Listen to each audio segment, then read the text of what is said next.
Hey guys, we're back with the Yamaha YZ 426F and I'm tired of pushing the decomp every time I kick it in, so the solution is Hotcams with auto decomp. So let's put this thing in the bike. But now for the chit chat, let's get on it.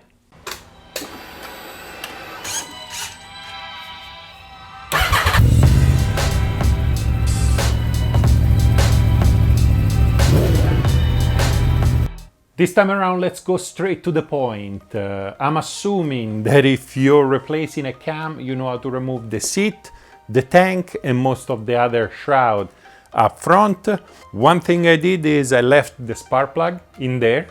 I only moved the wire aside, and I zip tied the throttle cable up here to get them out of the way, so I have more space.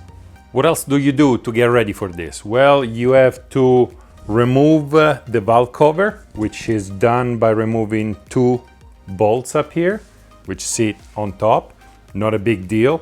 Also, you need to pull the vents, and I zip tie them to the side, one over here, one up here, and remove the two covers down here, because that's where you're gonna find out if the piston is at top dead center. And at the same time, while you do all this, on this model bike, you also need to remove those brackets, the top rear engine brackets that are right there. You need to remove this so you can actually pull the valve cover out. Now, the valve cover, it's very, very light, and do not pry it off. If it's stuck in there, don't bend it try to pull it. This is magnesium, so it's very, very light, but at the same time, it's not as strong. Other than that, the only other thing you need to do is to loosen up the timing chain tensioner over here. And when I say loosen up, I don't mean loosen up those bolts over here, but I mean just the rear bolt. And I'll show you how to remove the bolt and loosen up or make the tensioner retract so that you have enough play to pull the cam out. At this point, you need to bring the piston top dead center. So to do that, you need, in this year model, a 14mm socket, and you just stuff it in there. By doing this, you're gonna be able to rotate the engine however you want. One thing to make your job easy is the decomp lever up here. If you pull the decomp lever, the engine rotates much easier than if you don't. How do you know when you get to top dead center? Where there are a few indicators. First of all, the one in here, if you guys look in there, there are notches and it says HI. Second, if you look up here, it says E and I, and the E needs to be on the left side or on the exhaust side. And then also you have dots. You actually have three dots, one over here, and one over here. And you need to align the dots with the case. Now, if you want one more, you go on the other side, and the cam lobes, they're pointing out 180 degrees from each other. So they're pointing away from each other. Before you start taking the cams apart, I cannot recommend enough the shop manual. Get one of those, all the tolerances, the clearance, it's all in here, the torque specs. So use one of those, double check your values. Then obviously you're gonna need the new cam. And then it's always good to have some assembly lube for when you put these in there. And the last thing you're gonna need, it's, other than a torque wrench obviously, it's the filler gauge. Obviously, for everything I'm using in this video, check the description down below. There's gonna be links for all of it. It's good practice when you're removing the valve cap to check the valve clearance. And in my case, I checked the valve clearance on the intake side, and it's right down to spec. Check the valve clearance on the exhaust side, it's perfect, but we have to remove the cam on the exhaust side, so it doesn't matter, we're gonna have to do it one more time. If you need to know how to do it, look through my video. There is a valve clearance check video specific for it. So you can use that as reference, but let's start taking that apart. Since we're going to replace the exhaust side, because the decomp on the Hotcam is on the exhaust side, I zip tied this side because I'm not going to touch this, and at the same time I'm sure it'll maintain the right timing. And I'm going to try to do all of this by just releasing the chain tensioner rather than removing it. Remember, if you touch those bolts even just a little bit, now you got to remove it completely.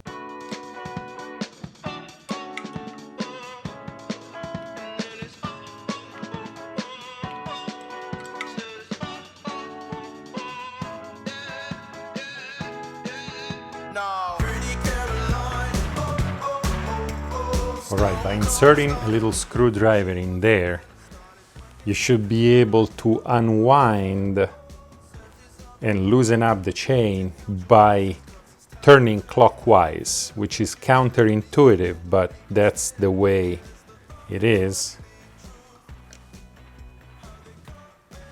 At this point you can leave it there and the chain is loose. If you want to tension the chain back up, you just unwind it or let it unwind, and as you guys have seen, the chain tension right back up.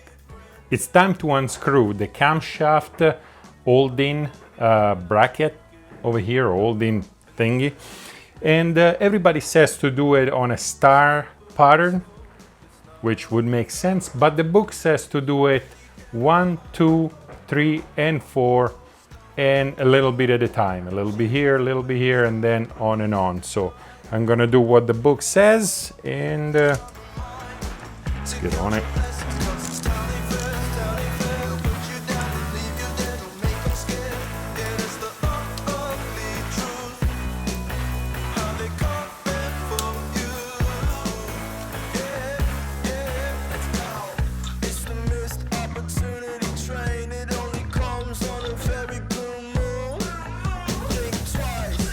Once the bolts have been removed, it's time to remove the cover.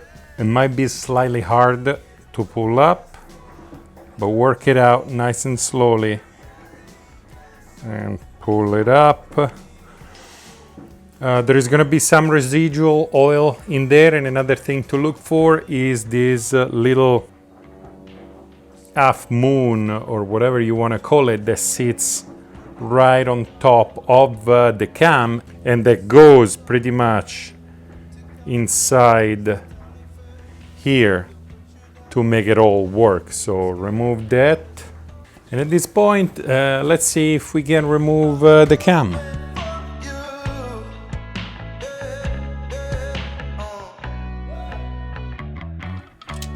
Here we go.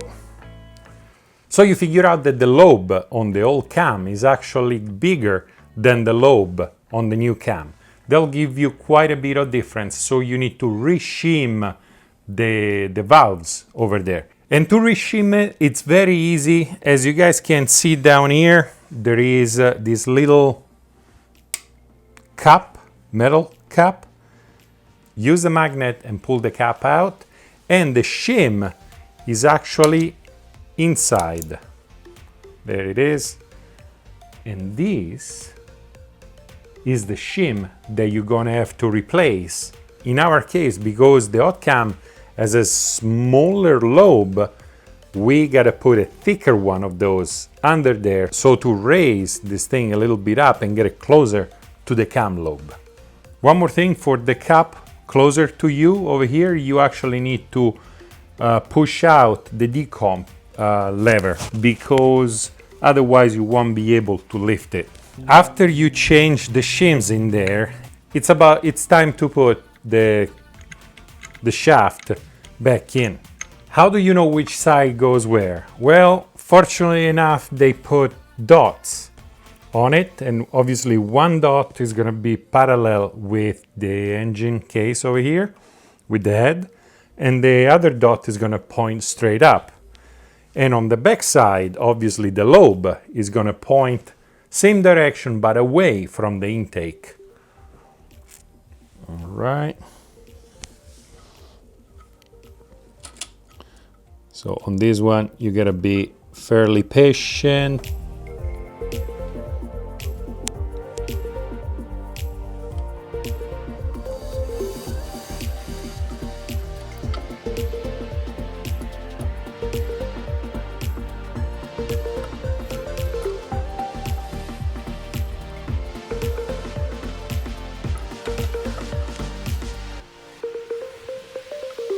All right, it seems aligned properly, the gap is right, the lobes are pointing away from each other, everything looks good.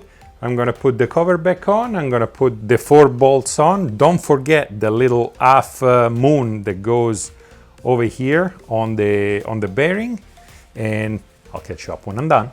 What is left to do right now is to release the chain tensioner. So here we go. And there it is.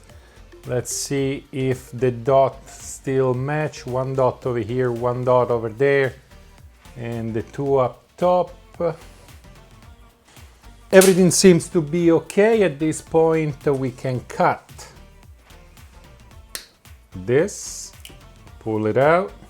Now take a look at the copper washer in here. If you see that it's too wore out or too squished, it's time to replace it. Otherwise, put it back in.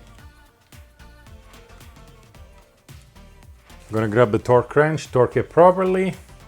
I have new covers with new fresh O-rings for this. We don't need to look in there anymore, so we can actually close it up.